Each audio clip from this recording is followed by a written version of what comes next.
فهد عبيد أحد أبطال جهاز مكافحة الإرهاب، له قصة وحكاية أشغلت مواقع التواصل الاجتماعي. ما هي قصته وما هي حكايته؟ فلنستمع. أثناء عملية التحرير محافظة نينوى كان أول أحياء حي الزهراء.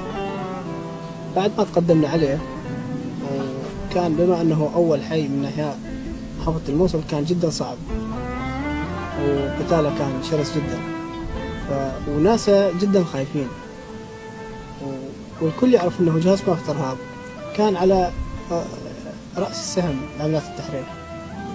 الحمد لله الله وفقنا ودخلنا إلى حي الزهراء وحررناه بالكامل. بعد ما حررنا الحي دققنا عليهم وفتشنا كل البيوت وأمناهم وفهمناهم إنه خلاص الموضوع انتهى والحي رجع يعني تحرر. بقينا بهذا الحي من 5 أيام إلى 7 أيام تقريبا على أنه إعادة تنظيم وراح نعبر على حي ثاني. كملنا إعادة التنظيم. بهاي الفترة تعرفنا على هواي ناس، من ضمنهم بيت أبو مهند اللي هو أبو العروسة طبعا. عرفنا على هواي ناس، فبيت أبو مهند بصراحة لفت انتباهه بهواي أمور. كان يعاني يعني معاناة وقصر على نفسه وعائلته في سبيل أنه ما ينجرفون إلى هذا التنظيم. تركوا عملهم، تركوا أشغالهم، وقعدوا خلال 2.5 سنين ببيتهم يعني. فلفت انتباهي من عدة أمور. الحي كان أشبه بالسجن، يعني الناس محاصرة من كل الاتجاهات، من اقتصاديا أمنيا، من كل الأمور هم محاصرين. يعني تجي على البيت ما تلاقي عندهم لا غاز ولا مي ولا كهرباء، ما تلاقي عندهم لا وقود ولا غاز ولا نفط، كل الخدمات معدومة. قدرنا نساعد الناس باللي نقدر عليه ونجهزهم، قدرنا نرجع حتى الشبكات، حتى الاتصالات، المي، ندز على أهل الكهرباء على أهل المي، نخليهم يعيدون المنطقة. كان شغلنا مو بس مجرد تحرير، كان تحرير وإحياء المناطق.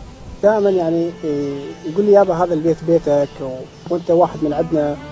وأنا بصراحة بادرت نفس الشعور وحسيت فيهم أهل وهم ناس طيبين. بصراحة كل الموصل ناس طيبين يعني ما شفنا منهم أي قصور. فظليت أجيهم وأتردد عليهم. اهتمامهم جدا قوي بي، والناس ارتاحوا لي بصراحة وحسبوني مثل ابنهم، وأحس بداخلهم أنه مو شيء مجاملات ولا على أنه مصالح أو شيء، لا، هم الناس هاي تربيتهم وهاي أخلاقهم.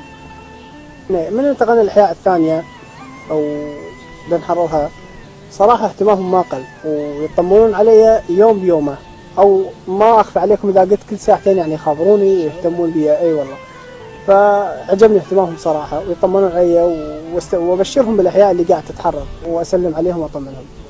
بقينا على هذا الحال يعني على مستوى تقريبا 2 شهر وأكثر، إنه بيناتنا تليفون واتصالات. صراحة ما حبيت أخسرها، فكان الموقف صعب إنه أخطب إيد بيتهم، لأن هي وحيدة وأنا بيتنا بالجنوب الناصرية وهم من ناس من أهل الموصل. صح ثقوا بي، بس هم يعني يقول لك يعني ما يعرفون عني شيء، مجرد إنه فهد وبس. ما يعرفون أهلي، ما يعرفون عاداتنا، ما يعرفون تقاليدنا. فقدروا يعرفون بس خلال هذا الأسبوع عرفوا عني. حسيت بصعوبة الموقف، بس قلت أنا ماكو شيء مستحيل والله على كل شيء قدير. فالحمد لله يعني فاتحتهم بالموضوع، فاتحت أبو مهند. قلت له يابا احنا أهل ونظل أهل، سواء اللي جيتك بيصير أو ما يصير احنا نظل أهل. وفعلا كنت تعني هذا الشيء. قال لي تفضل يا ابني اللي أقدر عليه إن شاء الله أنا ما أقصر فيه. فقلت له يابا أنا البيت هذا ما أريد يعني أخسره ولا أريد إنه أنقطع من عنده.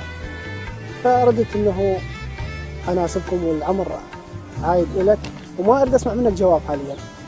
قلت له أنت فكر بالموضوع، أخذ بعين الاعتبار إنه بيتنا بعيد، إنه أنا مجرد ما تعرف عني بس إنه فهد، وكل الأمور أنا ما أخذها، بس ما أريد أسمع ردك إلا بعدين.